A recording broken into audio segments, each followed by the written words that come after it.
அஸ்ஸலாமு அலைக்கும் வரஹ்மத்துல்லாஹி வபரகாத்துஹு. தினமும் ஒரு துஆ.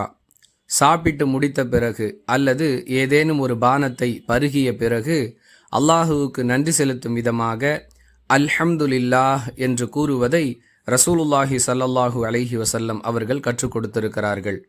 இதை முஸ்லீம் எனும் நூலில் இடம்பெறக்கூடிய 5282வது ஹதீஸிலிருந்து அறிந்து கொள்கிறோம்.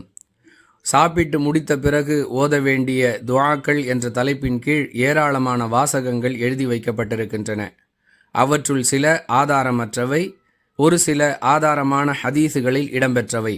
ஹதீஸுகளில் இடம்பெற்ற ஆதாரபூர்வமான பிரார்த்தனைகளாக இருந்தாலும் அவற்றின் வாசகங்கள் நீளமாக இருப்பதால் எல்லோரும் நினைவில் வைத்து எல்லா நேரத்திலும் அமல் செய்யும் விதமாக ஹதீஸில் உள்ள எளிமையான ஒரு வாசகமாக அல்ஹம்துலில்லாஹ் என்பதை நினைவில் வைத்து சாப்பிட்டு முடித்த பிறகு அல்லது ஏதாவது ஒரு பானத்தை பருகிய பிறகு தினமும் ஓதிக்கொள்வோம்.